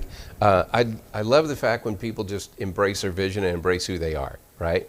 And anytime that you can get out there and you can do something like that, and it helps you stand out and just fly your flag, right? Everybody's different, and you shouldn't be the same. But whatever makes you different and whatever you have a passion for, you need to embrace that and go for it wholeheartedly. I'd seen you around all over the place. I had no idea who you were. I'm like, who's this crazy dude with the whole cowboy and baseball uniform? Like, what's up with that? Why is he always walking around with the World Series trophy, right? I didn't know what was going on with that, but I'd seen you at different places, and I just appreciate the fact that you embrace this. It's who you are. It's good for people to find their voice, however that needs to work, right? And it's a great message just to say whatever was your motivation to get you through a tough time works for you. And I think it's a great story just to tell people, hey, when you're going through a tough time, that's not going to last, but you've got to find something that's going to motivate you to get out of it and go on to succeed. And that's a great story that you found your motivation in that. Yeah. So it was great to learn tonight. I learned something tonight. Well, how about that? It's possible inside the Cardinal Cowboy studio.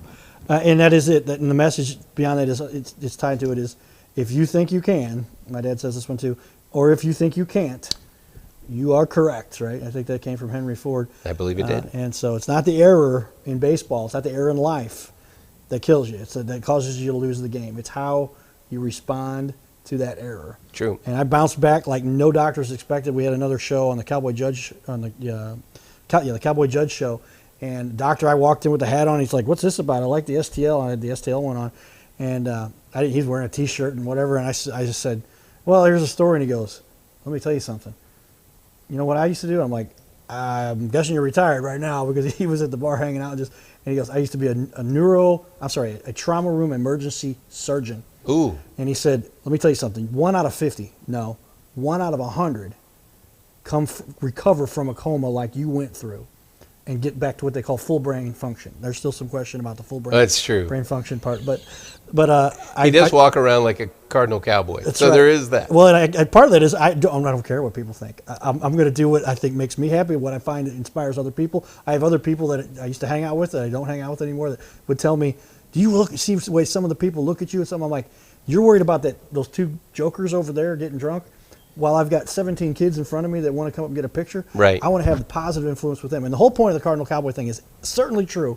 If I can make that kind of recovery, if a guy like me with the limited ability and skills that I have can do that, what are you capable of? That's right. What is anybody capable of? And whether the difference is this much on the scale of capability or drive, it's much more than you need to get there and to make a difference. And when they had written me off, I was supposed to be dead. They gave me less than 50-50 odds to survive. Wow. Then after I survived, they said that came out to my dad. He didn't tell me this till I was much older. And he said, the doctor came out and said, "Are you prepared to take care of Carter for the rest of his life?" Wow. That's the position I was in. And yet I came out of that and I said, "I'm going back to school this semester." I couldn't drive. They weren't allowing me to drive. My head trauma, had a jaw broken. You can see this dimple they've got over here. That's where they put the plate in. And they took it out years later. But if I can do all of that, I know much more capable, powerful, driven people can do much more than I'm capable of. And they just need to realize that. They get stuck because their dog died or they didn't get the grade on the paper, their girlfriend Find your broke up. motivation, man. But, man, if I can go through this and come back and do some pretty cool stuff I've done, I've been fortunate. I ran the email systems for the largest brewing company in the world, built the system, #1 sales guy, just about every organization I'm part of. And it's not because I'm better looking. Okay, maybe that's a little bit to do with it. That whole Brad Pitt thing, man, you got to get over that. That's, yeah. Brad's not. I am supposedly going to go next thing. One of my buddies, he's in the Actors Guild. He's been in the Love Boat, and he was on 2 Broke Girls. He said, "Carter, I've seen you do your show. You're coming out. You're going to do the interviews. They call it hosting at the red carpet. And nowadays, you don't have to be from NBC or whatever. Right. You can be." And he says, "I'll get you the because we don't get our news from there anymore. We get it from social media." And he said, "So I'm from XYZ site." It's I'm the Cardinal Cowboy from St. Louis. I've already got my question for Brad Pitt prepared when he walks by. I'll say, "Brad, I got to ask you a question. This has been bothering me for a little while. Do you get a little bit tired of the media and the press that come up to you and say, 'You look a lot like the Cardinal Cowboy'?" I think Brad would probably be interested. I'd like to hear what Brad would say about that, because it's got to be a lot of stress for him. Tell him you're a Sigma Chi. Yes, and from Mizzou, right? That's it. You're a Sigma Chi from Mizzou. You're just a few years ahead of him. That's right. So. And Brad, I can appreciate you living off of my fame and all that you've gained from all of that. It's nice of him to share. It's nice. I'll write me a check sometime. Say hi to Angelina for me. But they're broke. Jennifer Aniston, a bunch of them. Hey, anyway, they still share children, so I'm sure they're still co-parenting. they have to, get the. But part of that is obviously very much in candor. I enjoy to be funny, and I think life needs to be that way many times, because it's pretty serious if you take it too seriously. I agree. And most all of it works out ultimately if you're willing to put the time and stay focused and complete it. I appreciate it. Mike Elam, ladies and gentlemen. Let me give you guys a quick review here. Here is, so on the TV wall, I'll zoom out here. We'll go to camera number 2. And this is the wide angle shot. You like that? So now we got everything there, and we'll take off the graphics. But behind me, that's a screenshot of the website for Mike, and we can put that and scroll through your site a little bit if you'd like. But for now, I want to go here. There we go. Here, some people have seen this, but we'd like to share this a little bit. And again, give me grief if you think that I'm cooler than school, but this is the way the rankings are. And so there's Ann Allred from Channel 5, Claire Carnett from Channel 4, and then the Cardinal Cowboy ranks number 3 on this list of local celebrity / media people / TV personality / online marketing, whatever you want to call me. I'm just proud that you're beating Fredbird. And I'm actually up in front of Fredbird, but there's Jasmine Huda, and she's about to catch up, or we're going back and forth a little bit. Passed up Mike Bush, who's a buddy of mine, knows him real well. On down to Steve Savard, who's going off to the radio world now. John Brown, who actually went to Central. My dad recruited him. Corey Stark and Samantha Jones from Channel 4. So great company there, and I'm hoping to move up. I'm not quite as good looking as Claire or Ann, but you're not as good looking as Jasmine either. Yeah, well, but you know. Well, there we go. Good point. And so if I work out a little bit more, maybe. But I mention this because I want people to see the voice that we've got here. And if it's for a good reason, it's for a good cause, it's for a good organization, a good councilman that wants to talk about and talk about. And I'll throw you into that category, Mike. I appreciate won't say that. just councilman in general. A good councilman. If I know one, I'll refer him to you, right? If you find one. But come on the show here, talk about what you would like to, tell me what you'd like to talk about. I knew what Mike would want to talk about because he and I've run into each other, chatted a number of times. And I've seen him at work when we came to listen to the. I've seen people mad at council meetings before. I've seen that happen. Trust me, they'll show up again. But if you'd like to become a Cardinal Cowboy, a cowboy partner, and that would be somebody that we'll vet you and we'll say, hey, this is the preferred vendor. I've got a bunch of people come to me and they said they wanted to do this. And I said, awesome. and they said, Carter, we'll help you do your show. We'll help become a sponsor of the show, if you will. There is the capability to do that. I just finalized the deal, and I told him I wouldn't say anything until I gave him a review. But he's one of the top furniture guys in the area. You can probably guess pretty quickly who I might be talking about. I may know who he is. And he said, let's do this. I want to be in. And then I've got one of the top roofing companies. I've got one of the top mortgage companies. I got a number of top real estate agents that are already in. But we're going to do everything. We need plumbers. We need mechanics. We're trying to say realty related or at least home related. So cars, you got to have a car for your job. Salons, you got to look good to do your job. Plumbers, electricians, you name it. Anything. Title companies, anybody related to there's 28 of these. And you can see this is where the Cardinal, I have appeared on each one of these networks. They either came to my house or talked to me about it on their websites or interviewed me on their stuff. And as you scroll down on our page, I did screenshots of it.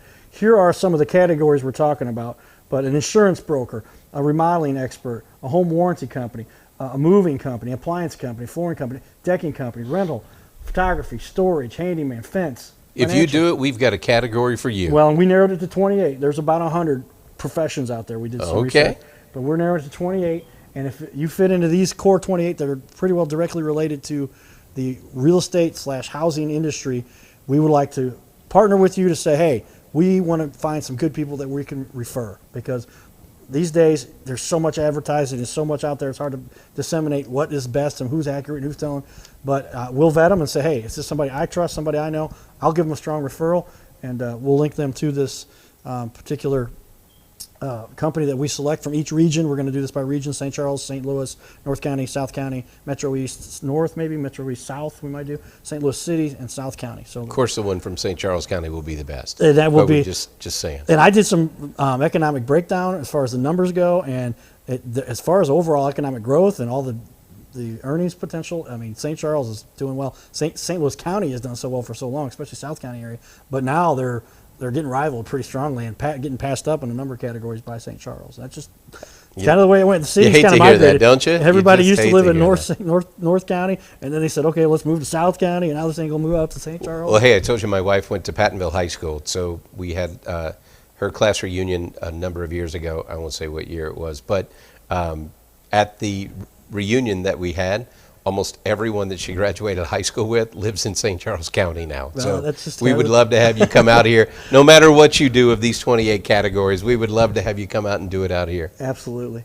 And so some of the data, this has been updated. It's 1.4 million viewers now we've had of the show. Over 632,000 minutes people have watched of the Cardinal Cowboys fun that we do around town and on our streaming shows. So if you would like to partake, simply go out to cowboygo.com, and actually right now we're saying go to Cowboy Partner, or you can go to Cardinal Cowboy Show, cardinalcowboyshow.com. That forwards you onto the partner page, and you can fill out the little form and submit whoever it is you think is worthy, and we'll look them up, we'll talk to them and say, hey, you're worthy to be a sponsor of the show, partner in the show, and do some work to help you guys out. I feel a Wayne and Garth moment of we're not worthy. We checked you out and we determined that that's gonna be a discussion on how am I going to have that discussion with somebody, and I'll say it in a nice way. I'll say, hey, we need a little more history, we need a little more experience, or we need you to move your rankings up, your ratings up on your reviews per se. And those are little things we're sorting that out right now, but we want to be able to give a good reference to people, and most of these people I already know somebody in these categories, and we're reaching out to them and say, hey, you like what we're doing, let's help each other. And that's the way cities, I think, work. We'd like to potentially develop this across the country. There you go. We call it Cowboy. It's cowboygo.com is where you can kind of get some of the examples of that. But the Cardinal Cowboy Show, become a Cardinal Cowboy partner. Awesome. Mike, thanks again for being on the show. Thank you You're very welcome much. We anytime. appreciate it. Well, we should have done it sooner, but we've been doing the studio now for about a year.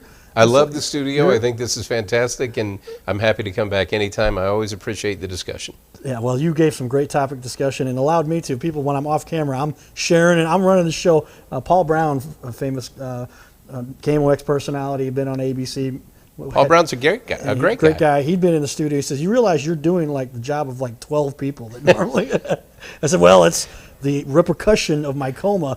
And my brain got racked and it over-accelerated. You earned your union card during this show, so congratulations. There we go. You're SAG-AFTRA we'll at this keep it point. Get a hold of Mike. You can see him. And let's do that real quick. I'll show everybody. Here is... You can find us on the website at sccmo.org, stcharlescountymissouri.org. And go to the council page, and you can contact me there, shoot me an email. If you ever want to find out the latest updates, we didn't even talk about COVID, right? So it's right there on the homepage. You can see what's going on. We're right now, knock on wood, we're doing going in a positive direction with COVID cases, and God willing, it continues that way. We're going to get this thing behind us sooner rather than later. I'm hoping we can get back to what will be the new 2021 normal. That's true. Boy, and I forgot one hot topic that I'll just throw it out there, but we'll talk maybe on another show. It's going to pass quickly, but we know some of the restaurant owners who were having an issue with show us the data. Tell us why these restaurants are being demanded to be closed at 11 o'clock. And the short version is it wasn't really because of any kind of influx. It was a matter of virus. It was a different influx. A virus load. It was a matter of from a physical, like they get communicated more readily at 11 o'clock and later, but it was because many people, because South County, St. Louis County had been shut down, they were migrating to St. Charles, and that caused a super influx and all kinds of other problems that came out of that. It did. It created a big problem. And so Kyle Dent, who owned Shamrocks, and Tony's on Main Street, great guys. I've known Kyle Dent for a long time through Chamber of Commerce. Shamrocks is a group that they always give back to the community. He's always doing things to help out and try to make the community better. So I was glad to see that the 11 o'clock curfew went away and we are back to regular business hours. And go to Shamrocks, have a great meal and an adult beverage, and he's got a great porter there if you're a porter drinker, and a good stout. So I always like to check out. He's got a huge beer menu. So you don't build a body like this by pushing away early, right? So I enjoy St. Charles County restaurants. Well, and Kyle and I had a great discussion, and we talked about it because I didn't know all the details, and he came and said, look, man, we just said, show us some stats. Yep. Prove to us why this is being done as such that our businesses are suffering. And hats off to Kyle for bringing that up and calling it to Steve Ellman's attention. Well, it's one of those kind of things that we talked about earlier. You get involved, find your voice. If there's an issue that you're passionate about, then get involved and let people know. Don't just sit on the sidelines and complain. Get out there, get active. God love Kyle for getting involved and making his voice known. And as soon as the county executive saw movement from St. Louis County and St. Louis City, as soon as they moved away from their shutdowns and they started opening things back up, boom, that 11 o'clock went away. And that was the whole purpose.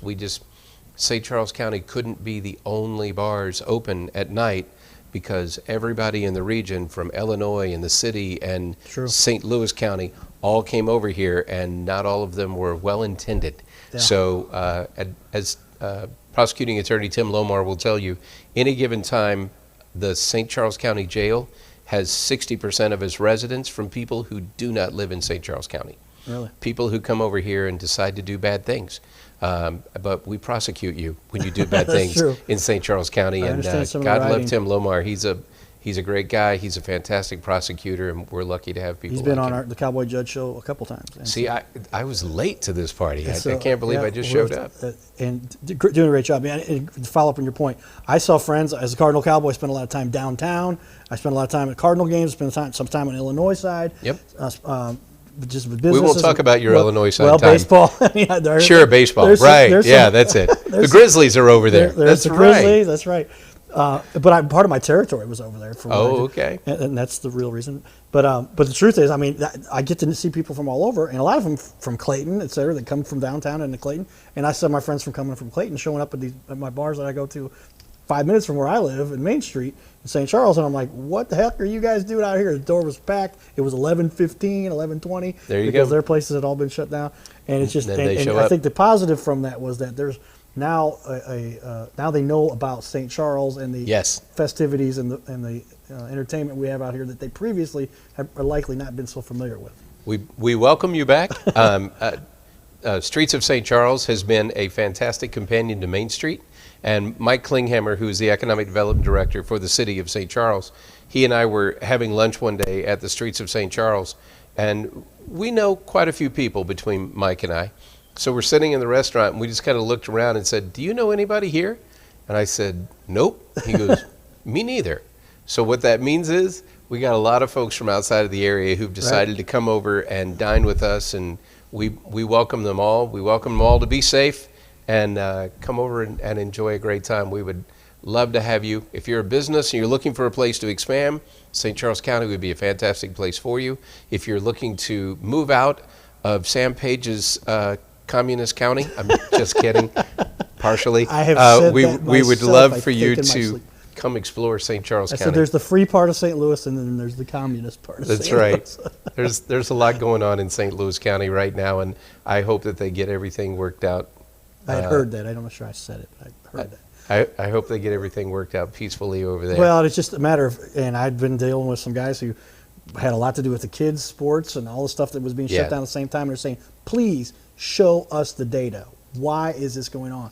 You don't. I heard Steve Crowder. Crowder is louder, kind of a wild and crazy national YouTuber guy. And he said, you don't quarantine the healthy people. Right. You've always quarantined the sick people. We didn't have a pit full of of healthy people. We Right. had a pit full of lepers. This goes back to biblical times. So, hey, hopefully they've sorted this out. The data kind of supports that a lot of this has kind of been worked through, and the numbers weren't the mortality rate was the real issue. And Yeah. there's people that are now speculating, not to get into this, but we've had some doctors in this studio who talked about this is a glorified version in many cases of a common cold. And a common cold can affect some people to cause them to become, to not survive, given that they do have, on average, 2.3 other mortality issues. So that's the average for the people that have died. They had 2.3 comorbidities Yep. for other things that they are actually more sick from. But boy, we could have all discussion about that. So hopefully we got through this. The one thing I look for is I always pray for wisdom, and I'm wise enough to know I don't have a medical degree. I didn't have a degree till I was 50, so I was, and I didn't even have a brain injury at the time, so it just took me a long time to get my stuff together. But I've learned to stay out of medical advice because it's not my lane. Yeah, So well- I will trust those folks that they know better than I do. Yeah, and I do get into the research side of the world because they say, well, doctors are saying this. And I'm like, that doctor does not specialize in data analysis. He Right. studies the epidemic, whatever, or the thyroid, whatever, the heart, whatever. But you need to get with the experts who actually can look at the data and transfer that information correctly. And I'm a data analysis guy, and I can show you where some of the things that we're doing made zero sense. And it just really, you got to make that. It's like they're too afraid from the public response, it almost seemed like. And it's like, well, these people are saying and yelling this. Well, let's give them the data. And if we allow this data to be presented, then they'd make, well, now I see where it is. And there are people, like my dad, high risk, did pass away recently, had nothing to do with COVID, other than he was not allowed to exercise. Oh, he was wow. not allowed to get his rehabilitation. And it had a toll on him. If he would have been able to do that, likely he'd still be here today. A lot of our seniors have died, not just from COVID deaths, but they've died from isolationism. Because we have a lot of seniors who they live in a home somewhere. Even folks who were independent living, they were shut down and they were isolated. And man, when you're all alone for days on end, it just takes a toll on you. Yeah, And it's psychological. And suicides are double, drug overdoses are triple, alcohol abuse is triple, child abuse is off the chart. we just needed 2020 to get behind And us. so if you add it all up, and this is, I can show you the numbers, but it's about 500,000 people, malnutrition and untreated medical issues. The people could not get treated. My dad would not go to the hospital because he was afraid then he would get COVID. He would get COVID. And so I won't get into the details, but he did not survive because of, some people thought, we've talked about it. And I know 3 people now that died because of the handling of COVID and not actually from COVID itself. Well, we're sorry for your loss, and hopefully all goes well for your mom moving forward and for you and your family. Yeah, And well, 2021 is a brighter year for all of us. We'll see where it goes from here. it's just who's right or wrong. Let's just look at the data and make educated decisions that make things better, rather than making decisions based on fear or the fear of the fear, right, or the fear of the repercussions of the decisions instead of the data. So that's what I go with. All right, everybody. Thanks again for tuning in to the Cardinal Cowboy Show. Positive things that we're going to make a difference. We're going to improve this world. We're going to keep going because there's so much to live for, and we got a wonderful country we live in here. It's going to be good, man. Thank you very much. Thank you, Mike. Mike Elam, Councilman, District 3, St. Charles County, just got the promotion to the Chairman? chairperson Yeah. of the council board there. God willing, there's still a county when this year is over. We'll see how it goes. We're counting on it. Thanks, everybody. Stay tuned. We will see you again here on the Cardinal Cowboy Show again soon. We've always got impromptu and other exciting guests, and we look forward to having you tune in and show us a little bit of love or excitement for people you would like to see on our show. Thanks, everybody. We'll talk to you again soon. Giddy up.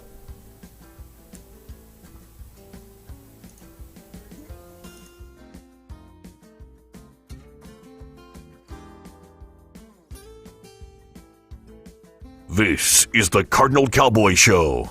Giddy up!